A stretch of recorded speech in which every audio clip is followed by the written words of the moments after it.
our another adventure story. অনেকে মনে করেন একটা বড় অ্যাডভেঞ্চার শুরু করতে বোধহয় পাহাড় প্রমাণ বাজেট আর নিখুঁত আবহাওয়ার দরকার, কিন্তু সত্যি বলতে আপনার শুধু প্রয়োজন একটা ব্যাগ গুছিয়ে বেরিয়ে পড়ার সাহস। আমাদের অন্নপূর্ণা সার্কিট ব্রেকের শুরুটা খুব সাধারণ ছিল না। নেপালের আন্দোলন, ওয়েদার ফোরকাস্ট বিপক্ষে, উল্টে আশেপাশে সবার বারণ, তারপর কোনো গাইড নেই, পোর্টার নেই, পুরো ট্রিপটা সেলফ সাপোর্টেড। কিন্তু তাতে কি, সবকিছু উপেক্ষা করে আমাদের যাত্রা শুরু হলো হাওড়া স্টেশন থেকে, গন্তব্য রক্সল। আমরা 5 মিনিট লেট। নর্মালি ট্রেনটা রক্সলে ঢুকিয়ে দেয় 9টা 8:30 থেকে 8:45-এর মধ্যে, বাট এবারে একটু বেশি লেট করেছে। এখন আমরা বীরগঞ্জ যাওয়ার টোটো ধরবো বা টাঙ্গা ধরবো। টাঙ্গা ধরতে গেলে এই সাইডে যেতে হবে, আর এদিক থেকে আছে আপনার অটো। বর্ডার পার হওয়ার জন্য আমরা বেছে নিলাম স্থানীয় টাঙ্গা।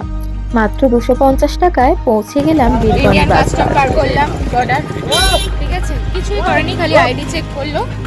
বাস স্ট্যান্ডে গিয়ে দেখি কোনো বাস নেই। ঠিক তখনই এই কাকুর বুদ্ধিতে খুঁজে পেলাম বিকল্প পথ। বীরগঞ্জ বাস স্ট্যান্ডে নর্মালি পোখরা থেকে পোখরা যাওয়ার বাসে উঠলে দুপুরে নেমে তারপর ওখান থেকে বেশি যাওয়ার আবার শেয়ার গাড়ি পাওয়া যায়, কিন্তু আমাদের একটু লেট হয়ে যাওয়া, আমরা এই গাড়িতে যাচ্ছি নারায়ণঘাট পর্যন্ত, যেখানে ভাড়া নিচ্ছে 400 নেপালি রুপি। বাসে যেখানে 5 ঘন্টা টাইম লাগে এখান থেকে নারায়ণঘাট পৌঁছাতে, সেটা এখানে আমাদের বলেছে 2.5 ঘন্টাতে পৌঁছে যাবে। দেখি বাসের সেই চিরচেনা অস্বস্তিকর জার্নি বাদ দিয়ে মাত্র 400 নেপালি রুপিতে শেয়ার জিপে চেপে বসলাম। উদ্দেশ্য নারায়ণগড়। মাত্র 3 ঘন্টার ঝোড়ো গতিতে আমরা পৌঁছে গেলাম নারায়ণগড়। সেখান থেকে 50 রুপির একটা অটো নিয়ে সোজা পোখরা বাস পার্ক।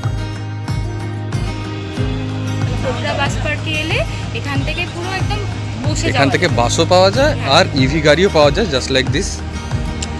এইরকম পাওয়া যায়। ভাড়া হচ্ছে 500 NPR আর বাসের ভাড়া হচ্ছে 450 NPR। তো টাইম বাসে অনেক বেশি লাগে। একটু দেরি না করে জলদি একটা নেপালি থালি চেটে পুটে খেয়ে নিলাম। তৃপ্তির সেই খাওয়া শেষ হতেই আবার শুরু হলো পথ চলা। নারায়ণগড় থেকে আবার অন্য একটা এভিতে করে আমাদের যাত্রা শুরু হলো এবার বেশি শহরের দিকে। খরচ জনপ্রতি 500 NPR। বিকেল 5:30 নাগাদ যখন আমরা বেশি শহর পৌঁছলাম, তখন পাহাড়ের গায়ে বিকেলের আলোটা ম্লান হয়ে আসছে। রাতের আশ্রয়ের জন্য খুঁজে নিলাম হোটেল নিউ ম্যান্ডালা।